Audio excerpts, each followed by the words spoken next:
Hi everyone, all going well. We are now live on YouTube. Thank you very much for taking the time to watch and to listen this evening. This past conversations basically is all born out of an idea that I had back in April.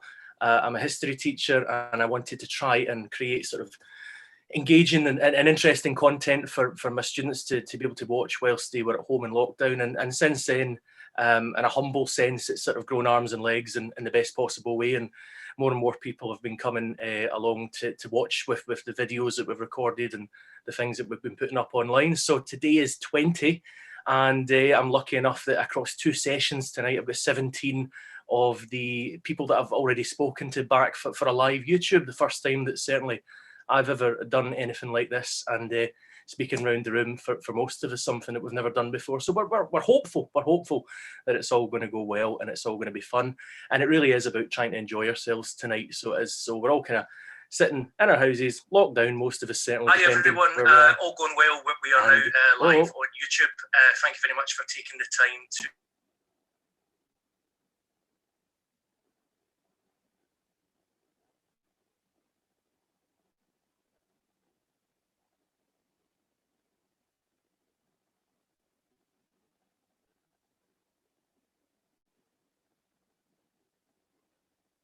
Sorry, folks, I'm back with a slight wee hiccup there between the live stream and the lag with it. As I said, this is what it's going to be like tonight, whilst I probably find my feet with it. But yeah, joined tonight by 7 wonderful people. We've got India divers, Professor Sarah Pedersen, Dr. Timothy Peacock, Ruth Leach, Robert Jennings, Dr. Florence Hazrat, and Louise Bell. And we're hopefully going to have a bit of a laugh tonight, and as well as a bit of a conversation talking about the past. I have in advance slightly warned them about the questions that I'm putting to them. Some of them are, quite history and sort of, serious kind of stuff and whatnot. But some of them are maybe just going off on a tangent a wee bit. But I'm going to start us off now, and I'm going to start with India, if that's okay with yourself. You need to take yourself off mute. And basically, your sort of job, if you could sum that up in only 5 words, what would you say? Yeah, so I've gone for sort of descriptive words. So I've gone for unpredictable, exciting, creative, collaborative, and diverse. Brilliant. And I should have actually said, India, I hope this is public information because I'm now live doing this, but have you changed role? Are you changing job role? No, so I've got a voluntary role with the Scottish Museums Federation. So I've just started as the communications and digital officer as well. So I'm doing that alongside my learning officer job. Brilliant. No, I thought you might have been shifting job. My bad. And then I'll obviously everyone's screen will be different. I'm going to switch over to Professor Sarah Pedersen. And you might want to say, sorry, I should have said what it is your job is, and then describe it in 5 words. Okay, well, I am Professor of Communication and Media at Robert Gordon University, and my 5 words describe my research, which is women using the media politically. Excellent, good stuff. And then same sort of logic again. Say what it is that you do or what your research is, and then describe it in 5 words. Ruth? Yeah, so I'm exhibition manager, so it's project manager. Basically, a lot of the time. So my words were bringing everything together on time, but I thought my colleagues would probably say not another bloody to-do list. Because I sort of just give them to-do lists all the time. Brilliant. And then exact same again, this time to Timothy. Many thanks, Paul. I'm a lecturer in history and the co-director of the Games and Gaming Lab at the University of Glasgow. And I can think of 2 ways of describing it in 5 words, either going for spaceflight, nuclear, games, history, and innovation, or making ideas fly like bicycles. Brilliant. Love it. Okay. Same again. Robert, your turn. Hi, Paul. Yeah, so this isn't my job. This is my little hobby. I have a very different day job. So I run oldchs.co.uk, an archive of the history of Clydebank High School. And my 5 words are preserve and promote local heritage. Brilliant. Thank you, Robert. Louise? Yep. This question's been haunting my dreams this week, just so you know. So I guess I am now a first-year PhD student, and the 5 words I would use to describe my research, which tells you exactly what I do, are prosthetic limbs, 2 world wars. That's 5, right? Yep, that works. And then Florence. Oh, I think Florence might have frozen. Florence, just before we come on, was having a couple of wee issues with her Zoom. I don't know if she's still there.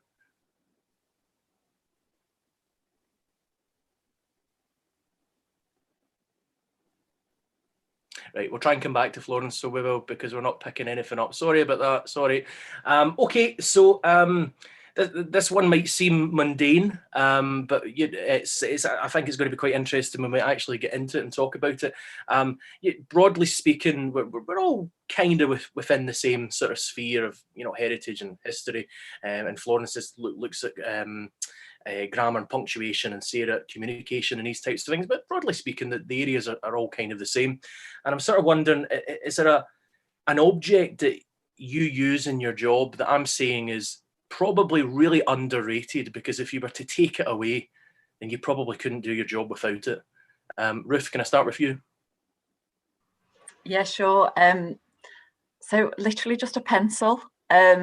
Like, I was thinking about this. I just, when I think, I'm not, as you might tell as I answer these questions, I'm not great at getting straight to the point, and I quite often sketch things out and scribble things down, and I kind of can't think if I can't visualize stuff. But I'm actually, the most embarrassing thing I do is when I do that with designers, because I cannot draw, and I'll know what it looks like in my head, and then I'll try to draw it and it just looks like a blob, and I'm like, oh, come on, do you see what I'm saying?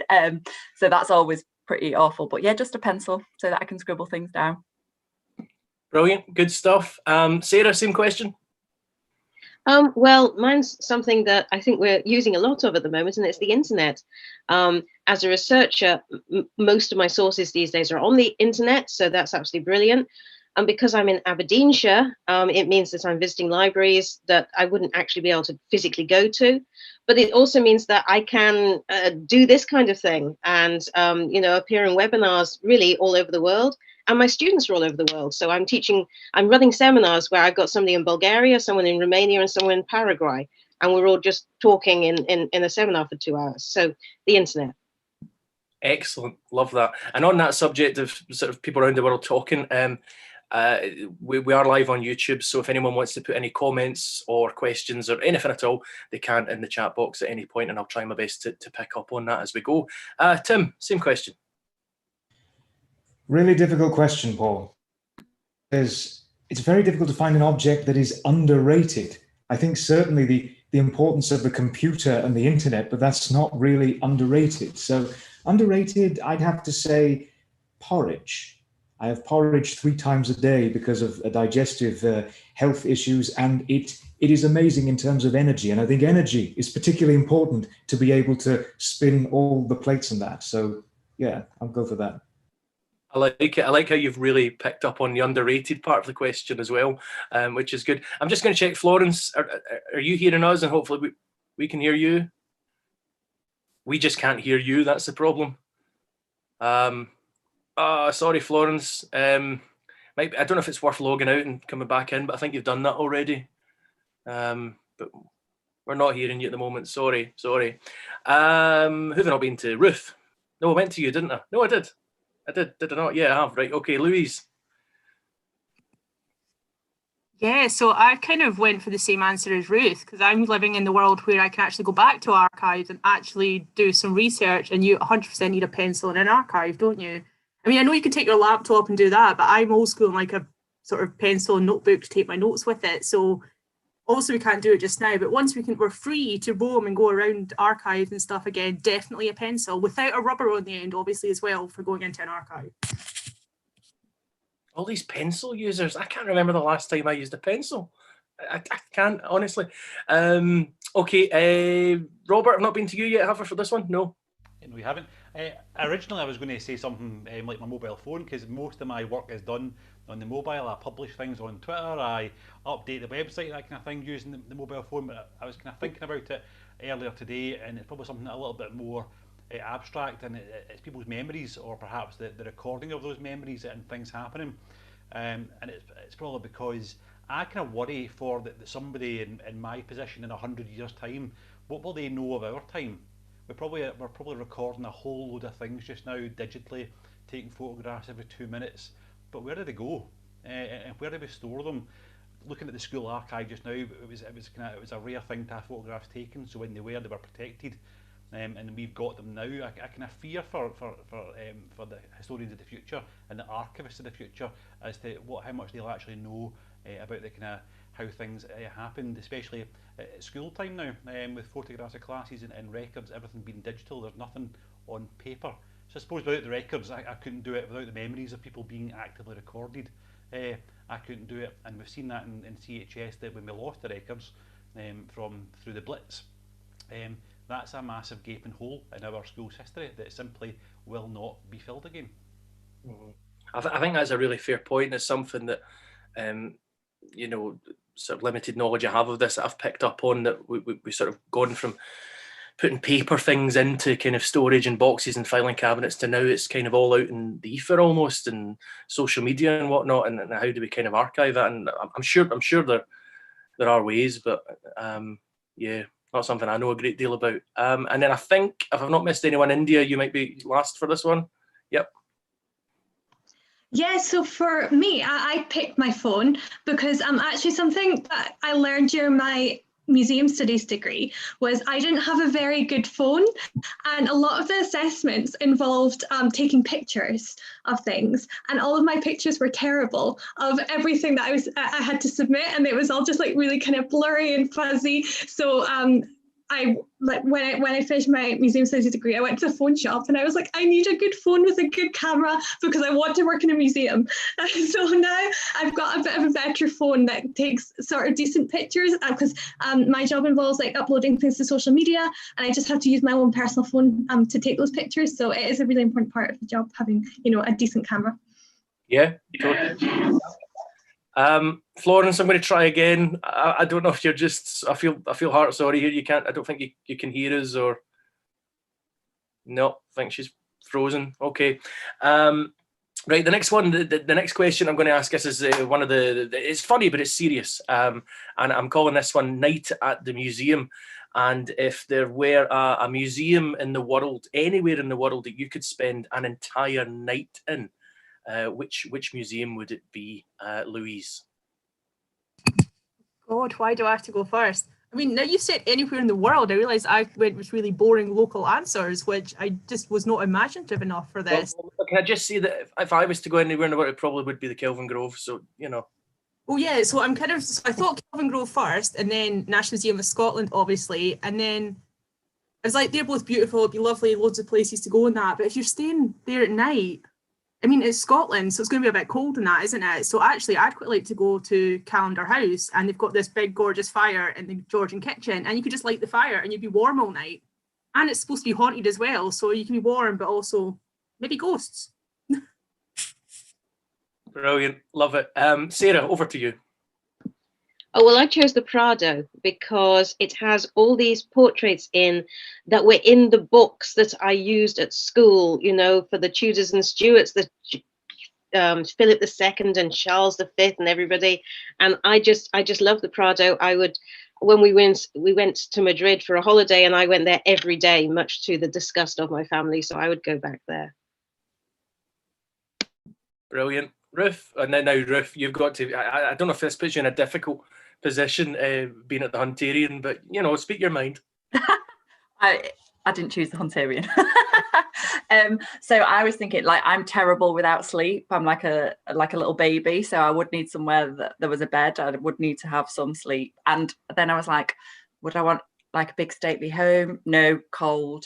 So I've gone for the Museum of the Home in London, similar to Louise. I was like, there'll be a kitchen, I can make my dinner, I can settle into a nice living room, and then which sounds like that's basically lockdown life, right? Make your dinner, watch TV, go to bed. So I'm just recreating that in a museum. Right, I'm loving this. We've got ghosts, we've got sort of home comforts. Excellent. Tim. Timothy, oh, you're on mute. Oh, you've been all so much more. Yep. You've been all so much more practical than me. I think I'd probably go at the literal night at the museum too, and go to the Air and Space Museum at the Smithsonian. And it would probably be rather cold, but I'm a night owl, and I'd probably, what can I say? I mean, I couldn't resist it. Just all that aerospace and history, and just the chance to see it with the stars overhead. Yeah. Brilliant, good stuff. Robert, yourself. Well, I am being boring, and I'm sticking local, and I would say Kelvin Grove, purely because I've never been in the Kelvin Grove when it's not absolutely hoaching with people, and I'm far too polite to stand in front of something too long. I get really self-conscious and just move on without having looked at the exhibits themselves. So to have a whole night to just wander the place myself and take my time and actually cover the whole place, because I found that I've never walked around the Kelvin Grove twice the same way, and I probably missed out big chunks of it. So I'd probably be Kelvin Grove for me, and I'd just love to be on my own round there. Mm-hmm. You can spot a bit of a home bias, anyone that's watching this, as if my accent doesn't give it away, but there's quite a few in this conversation. We're all sort of West Central Scotland, Glasgow based, and I should probably add in as well, I think Kelvin Grove for me, Sarah was talking there about sort of childhood memories, and for me Kelvin Grove and the old Museum of Transport, the good Museum of Transport, if anyone knows what I'm talking about, I've got a lot of childhood memories. It makes me think I would want to have a sleepover there. That would be cool. But I did think about this one for myself, and I do have a big soft spot for the Imperial War Museum. I can't go to London without going there, and the thought of spending the night there would probably be really cool. And they're just some fascinating. I mean, to be quite honest with you, we're talking about museums we want to spend the night in. There's probably 100 museums I just want to go and visit, let alone spend the night in as well, sort of thing. So, but the Hunterian's good, Ruth. That's a good one. Oh yeah, this is purely based on my practical requirements. These views do not represent those of my employer. Right. India? Yeah, so I've gone for one in Glasgow as well, actually. I've gone for Glasgow Women's Library, because every time I go to Glasgow Women's Library, it's always so welcoming and cozy. They've got nice armchairs, loads of books to read, and you always get a nice cup of tea in a china cup. So I just think it would be blessed to spend the night there. Awesome. I'm going to keep doing this as well. Florence, can you hear us yet at all? You can hear us, but we can't hear you. Sorry, Florence. And I think I've been round everyone now for that one. So the theme basically for the one there was night at the museum, and sort of following on from that in terms of a theme. This one is Boaty McBoatface, and if you know what I'm talking about, which I think you must, because everyone knows about Boaty McBoatface. The whole idea of having to name a boat after, say, an individual. And I'm thinking about kind of figures or individuals from history. If no one else, just you, had the discretion to name a boat after a person, who would it be, Robert? Sorry, unexpectedly come to me. I had to unmute quickly. I probably, given that my kind of history interest is all local history, I'm keeping my answers local tonight, and probably I'm going to name it after two people. But they are connected, and they are brothers, in fact. James and George Thompson, two people that are wildly overlooked in Clydebank's history. They were the shipyard owners' brothers who opened the first shipyard in Clydebank, and in fact gave us the term Clydebank as a town in the first place. They're often overlooked by and kind of superseded by John Brown's, who didn't come along until 1899 to take over the shipyard. So yeah, I would name it after those brothers. Given they've given the world thousands of ships, why not we'll name one after them? Robert, I must say that seems blatantly obvious, doesn't it? It's one of those things. I really do agree with that. Actually, I think that's a good one. Louise. I am just not imaginative enough for this. I genuinely think that if I had the power to name anything after MD, I would just break under the pressure completely. Like, I really struggle with this question. Even I'm sitting here trying to panic think of an answer just now, and you know what? I'm just not going to give an answer except say that it should definitely be a female figure in history, and that's all. Mm-hmm. That's what I'm going to go with. I don't know who, but some badass female, definitely. Do you know, Louise, you're spot on, because when I sort of put this question together, I did honestly think about sort of representation, and I'm no expert. I had no idea if more men have boats named after them than women do, but I'll take a bloody guess just now and say they probably do. Did Boaty McBoatface not end up Attenborough? Am I making, yeah. Which is I can't argue against Attenborough, geez, I can't, but yeah, fair, but also.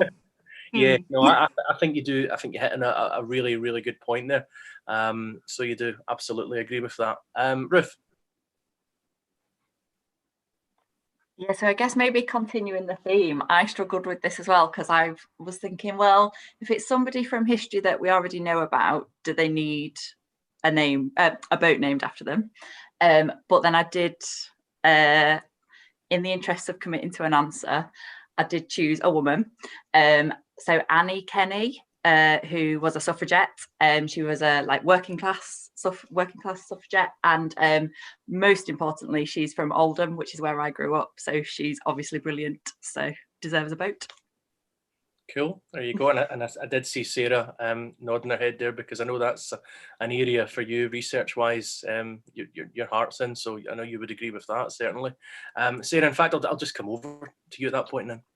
Okay, well, as a feminist historian, Annie Kenney's a brilliant answer. I wish I thought of that, but I thought I'd go with a nice uncontroversial choice, and I would go with Mary Wollstonecraft, because I think at the moment she needs a memorial that everyone can agree on. So possibly a boat would sort out the problems that we've been having with the statue of her. Okay, cool. And just thinking there, someone popped into the YouTube chat, and they're quite right. Florence, I really want to hear from you. If you can, and you've got anything to say, pop it into the Zoom chat.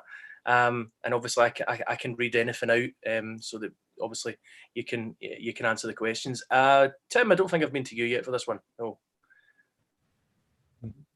Yes, I think I seem to be slightly unstable. I don't know if I'm freezing at all in the midst of this, but speaking of free, while the boat is named Attenborough, Sir David Attenborough, one of the submersibles on it is named Boaty McBoatface, as far as I know. So, and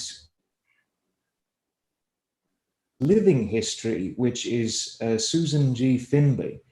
She's been working at NASA since 1958 and is still working there, no plans to retire. Started off calculating by hand rocket trajectories and is now a subsystems engineer on NASA's Deep Space Network. She has been on projects that have explored every planet in the solar system, other bodies in the solar system, the sun, the moon. I mean, let alone naming a boat. This is somebody who should be given a ticker tape grade, as far as I'm concerned. And if living history were not an option, then I'd go back to one of the figures who I think, at the heart of the history of computer programming, which is Ada Lovelace. And indeed, there was an Ada Scotland Festival, which happened recently at Glasgow, looking to encourage girls to get more into programming and STEM subjects. So yeah, that would be my choice. Okay, awesome, brilliant. And India. Yeah, so kind of continuing the theme, quite similar to what Ruth said, actually. I've gone with a subject, and I've gone with Ethel Moorhead, who threw an egg at Winston Churchill when he was in Dundee. So, and again, I'm from Dundee, so it's kind of a link back to my roots there. And also, she was the first Scottish suffragette to be force-fed in prison. So I think that is would be quite important to have a boat named after her. Cool, brilliant. Florence has just popped into the chat, and she's sort of laughing here. She says it because she's given me a name that is utterly unpronounceable. And she has, I'll just try and say it verbatim. She wanted to choose an Iranian woman because she is half Iranian. So she's choosing, and I hope I don't offend anyone with this awful pronunciation, Farrokhzad. That's and I know that's probably a million miles off. And she says she's a poet and her poems are awesome, and she's a free thinker, and she's from the 1950s, and I'm reading that off the screen there. So that's Florence's one, and I'm sorry about how I pronounced that. We'll just do that for the next questions, Florence, with you. And in fact, you're all going to hate me here, folks, but I'm going to do something that you didn't know about. We're kind of good for time at the moment, so I'm going to ask you a question that you didn't know was coming up. And it's not, it's fun, it's laid back, it's all good. And this week, and a week before in my day job, I've been teaching the Russian Revolution. And it's really got me kind of recaptured in Russian history. And it was one of those things I was kind of reading and teaching it and whatnot. And I was thinking about how, God, I'd love to just for a day go back to that time period, be in one of the Tsar's sort of royal palaces and be a sort of a fly in the wall and kind of see what was going on. So I'm kind of putting you all on the spot here, and you'll all be thinking, oh God, who's he going to ask first? But if you could have sort of traveled back to, you know, a time period, a place, an event, I mean, it could be last week, it could be 1,000 years ago. Sort of wondering, where would you go to and when would you go? And rather than pick on someone, if anyone wants to jump in, by all means, I'll give you sort of 5 seconds and then I'll just be a bully. Paul, you can probably guess mine. Yeah, I thought you would jump in first. Yeah. I would pick a precise day. I would pick the 13th of March, 1941. And I would, again, keeping it local, I would pick Clydebank. And the reason I picked that day is I would hope to arrive early in the morning on that day, pre-blitz, and have a look around the town. I would surreptitiously bring my mobile phone on my time travels with me and take some photographs of the local area, what it was like, get a feel for it, get a feel for what the town was like. Were things normal that day? Did anybody know anything was coming? What was the general feeling, the general mood? And given that we know pretty well where it was hit and that kind of thing, in a way, I kind of like to see, not like to see it, but I would want to experience the blitz happening and seeing the response of the town. A lot's been written about it, and I've probably got every book on the Clydebank Blitz on my bookshelf just now. But to actually be there and see it and see what ties up and what's real and what's not, and just get a feel for what the town was like. And a lot of people say that the town's never recovered since the 13th and 14th of March 41. So just to get a feel for what was the town like beforehand, what were the people like, and what was the architecture like. There's lots of places, or lots of old houses around that are pre-blitz, so they're absolutely beautiful buildings, but they're just randomly dotted around now because everything around them was completely destroyed. And just I often wonder. In fact, I was having this discussion last night with my long-suffering wife. We were driving past one of the houses that was really nice, and I said, imagine this town if those 2 nights hadn't happened. And the beautiful buildings we'd have, and probably, you know, would the town be different? Would the demographics of the town be different? Probably, and would we be better off for it? Yeah, I think you're right. I mean, Robert and I have our obvious biases. Robert and I have worked a lot on Clydebank history, and for me, just to kind of chip in there, it's a kind of a microcosm of military history, industrial history, economic and social history across those 2 nights. And then obviously the long-term effect, I think we could even argue to an extent to the present day of what happened there in 1941. So absolutely. And I did have a feeling you would that you would do that. I'm just going to jump into the chat because Florence has said that it should go back to the 1350s and looking at kind of plague experiences, which is really topical. Yeah. Well, you'd be well versed at the moment, so that fits in. Awesome. I think I'm probably okay to pick on people now. Obviously, if you want to say absolutely no, I'm not answering this, then we'll forever judge you for that. But Ruth, can I come to you? Yeah. So I mean, I think I could have chosen a million, but I'm going to go for being in the crowd to see Maradona score that second goal against England in 86. Like, I've watched it about 100 times in the last few days online, and yeah, I think it would be, even though obviously against England, it would have been amazing to see that, and I would have loved to have seen him play in the flesh, definitely. Cool, brilliant. Tim? It's so many to choose from, but I think for me it would be the early space age, and particularly, for example, hearing one of the great Kennedy speeches, you know, we choose to go to the moon. We choose to go to the moon in this decade and do the other things, not because they are easy, but because they are hard. Not just to see the people who supported it, but also the people who didn't support it. I mean, there was really a sense of this optimism, but so many different directions that it could have gone. I mean, Kennedy himself was looking at things like a joint space program with the Soviet Union. And had he lived, I don't know whether that was something that was potentially on the cards, but it would have just been so interesting to get that sense of how people thought about it in those early stages and what might have been, as it were, as I'm sure always the case with history. Excellent, excellent. Sarah?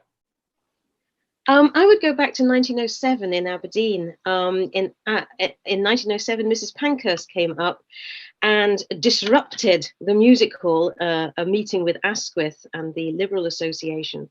And the local Aberdeen leadership of the WSPU had done a deal with the Women's Liberal Association that they would not disrupt.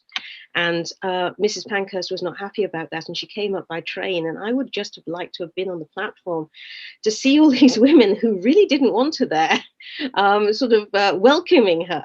And there were so many different versions in the archives of what happened that day. I would just like to go back and find out what really did happen, so that I could write it up. Brilliant, love that. Louise? Yeah, I've got quite a few answers, but the first one that popped to my head links to my research. So as lame as it sounds, I'd quite like to be there for the opening of Erskine in 1916, just to see what was going on, kind of experience that atmosphere, but also from the nerdy point of view of just actually, we'll probably get to chat to the men who have lost limbs and seen how prosthetics were made and sort of seen the shipbuilders getting involved with it and stuff like that. So stuff that would really help my research, but actually I'd just be really interested to be there. So I think it's obviously such an important thing, obviously still ongoing today. So, and especially I'd love to be in the old house while it was still in the mansion house instead of in its lovely new buildings next door. So yeah, probably that. Yeah, I actually can't disagree with a single one of these suggestions, and I think that's the wonderful thing about when you study history. There's almost an envy of kind of you love embracing the sort of vastness of the time periods and whatnot, but equally you probably want to travel back in time if you could as well. So no, that's all really really cool, and I do agree with everyone there. India. Yeah, so I'm not sure about this one because I was sort of thinking about like times in the past that I'm interested in and thinking, well, would I actually want to live in that time? Because I was thinking working at the Battle of Bannockburn, if I went back to 1314 and find out what really happened, it would be quite interesting, but I don't know if I'd actually enjoy life back then so much. So I was also thinking maybe the 60s for the fashion and the music might be quite an exciting time. Brilliant.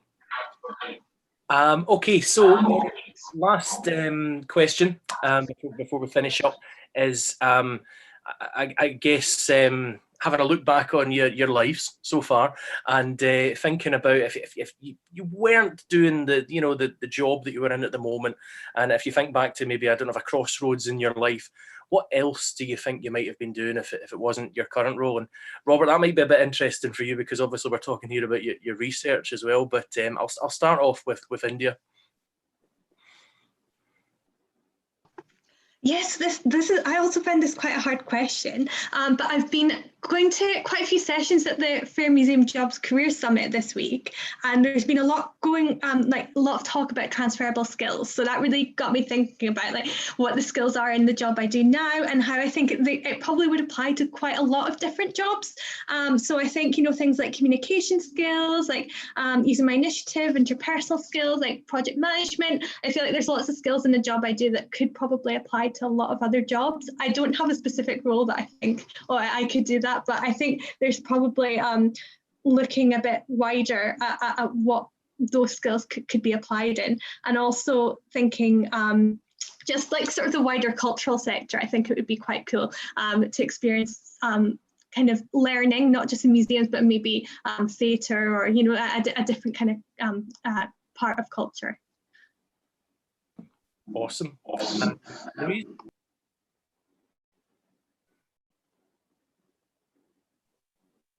You froze. Was that me?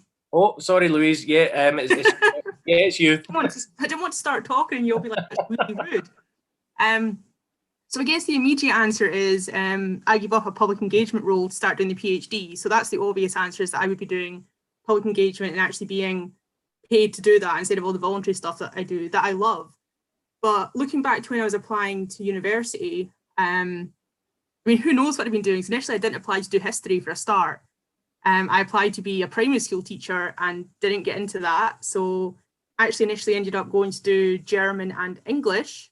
and then hated English in my first year and moved back to history, which was always the point. But even going further back, I initially chose maths over history at school. When it came to, I nearly did advanced higher maths. Like, what on earth is that? I did 2 days of it, walked out of the classroom, went to advanced higher history, which I think really shapes who I am and what I do now. Brilliant. Robert? So, as we've kind of spoken about before, at school I never did anything to do with history at all. History was not a subject for me whatsoever. So once I kind of dropped off the mandatory list of things, I never did it. My interest was always in politics and like the more modern studies side. So kind of next door to your classroom would be my area more than anything else. But I think, given that what we're speaking about tonight is my hobby rather than my profession, so by day I work for the prison service, so it's quite different to my kind of hobby. I would probably would teach. I would like to be a teacher, be involved in some kind of education, be it in the modern studies side, or I was very good at computing. I remember I got my A for my higher computer. I was very proud of that. Some kind of subject in teaching, and it's kind of one of life's regrets that perhaps I didn't go down that line. But hey, listen, there's still time, plenty of time to go till I retire. Oh, you're still got plenty of time. We're about the same age. We don't have to say what age, but we're about 70 years away for us by the time we get there. And Florence popped in. Really a shame that we can't get to hear her, but she's saying that she'd be. I like this. That she'd be somewhere in the world. She's not even being specific about where, and it would be saving animals. And I didn't know this, that she studied vet medicine or veterinary medicine. Sorry, I should say, before switching to English, and then she wrote for a whole 2 weeks anyway! Exclamation mark. So yeah, she'd be off somewhere exotic, no doubt, saving animals. Excellent. Ruth, I don't think I've asked you this one yet. So this is based on absolutely nothing. Not so I did study history, and that's kind of all been a fairly straight line. But I sometimes think maybe I'd like to be a midwife, and I think that is based on like absolutely nothing. And I'd probably cope for about an hour before I had to leave. But yeah, for some reason, just the thought of that seems quite nice, and I'm sure it's actually far from it at times. But you get to be there, this sort of beautiful time in people's lives, I suppose. But well, yeah, but it's quite messy as well, isn't it? No. Sarah. Well, I'm still quite depressed by the person who wants to go back to the 1960s because the clothes weren't that, So I always wanted to be an actress, and I actually did a master's in medieval drama, which makes you incredibly unemployable. But I think my interest in acting and everything I learned in that there's a lot of transferable skills there when you're a lecturer, and particularly all the public engagement that you do as an academic. So I think that I kind of do get to stand on the stage every day and sort of talk to an audience. It's just that they're students, not a paying audience, as it were. A captive audience. I was only actually saying to someone, a colleague that I work with, that certainly teachers, we feel like frustrated game show hosts in some sense. There must be something in us that wants to kind of have a live audience in front of them, sort of bish bosh bash every kind of 50 minutes or so. I'm actually losing track, and I don't think I've been to Tim yet for this one. Yes, thanks, Paul. For me, it would be singing, still communicating history in some form, and still trying to make those ideas fly like bicycles. And I did it my way, and that sort of thing, He just beat me to it. I was about to say, give us a note of something. Did I miss anyone out there?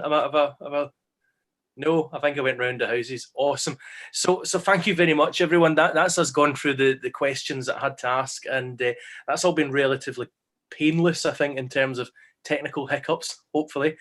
Just obviously poor Florence, but she's still with us in spirit, just not sound. But thank you very much to each and every one of you, certainly for giving up a good chunk of your Saturday night. I was saying, prior to coming online, I'm sure guys have got better things to be doing, watching Strictly or something like that. There must be better things to be doing. But I'm back again in an hour's time at 9 o'clock until 10 o'clock with session 2. But between now and then, thank you very much, everyone, and we'll see you soon.